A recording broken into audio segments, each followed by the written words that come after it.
So, hi everyone! For today's video nga ay ito nga yung kaganapan sa aming 10 days vacation. So, ito nga ay meron kaming palibre ang aming company for lunch. So, ayan nga, syempre ang pinili namin na kainan ay yung syempre yung mamahali na.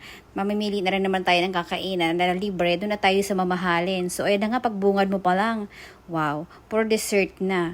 Siyempre, takaw-tingin lang naman tayo dyan kasi, di ba, ang dami-daming pagkain, unlimited yung pagkain dyan for 2 hours. So, may ice cream, lahat na ng klaseng pagkain andyan. Tapos, ikaw na lang yung pipili. Siyempre, sa dami-dami nga naman ng pagkain, ewan ko na lang kung makain mo lahat yan. So, ayan na nga, noong October 28 yung aming kainan dyan. Bali, per ship yan. Bali, yung ship namin ay October 28 yung kainan. Sea ship kami. So, kasama nga namin dyan yung aming mga limpan at saka mga bisor. Siyempre, yung mga OP, yan, dyan kami, yung mga sea ship. Yan, mga tropa purse. So, ayan na nga, syempre, start na ng kainan at may baon pa nga ayan, dato puti, suka, para mas masarap yung sausawan.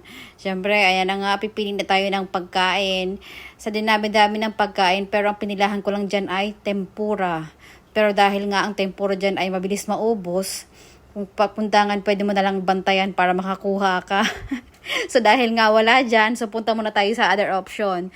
Pumunta muna tayo dun sa part ng pizza. So, kahit saan kanto ka nga dyan pumunta, ang dami-daming pagkain. Ikaw na lang ang mamimili ng pagkain.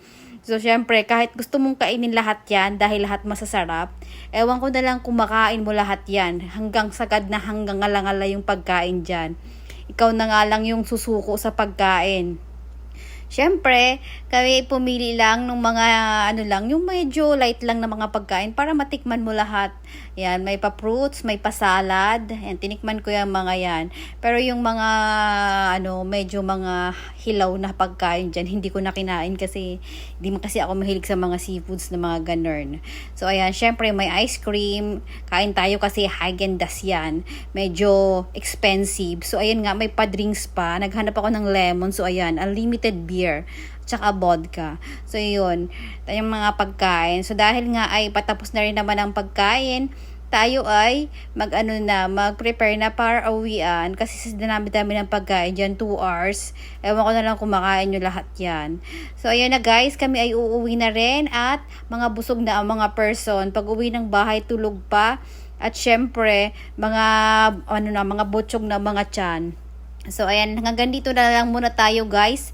At tayo ay mga matulog na muna habang mga busog ang mga tiyan. Kasi ay hanggang 3 pa ang pasok natin, tayo magpahinga. Pero syempre, kinabukasan yan, ay kami ay may kainan ulit barbecue. So, walang kasawa ang pagkain. Syempre, ilang days kami hindi nagkita-kita kasi nga ay bakasyon. Pero hanggang dito na lang guys. Bye!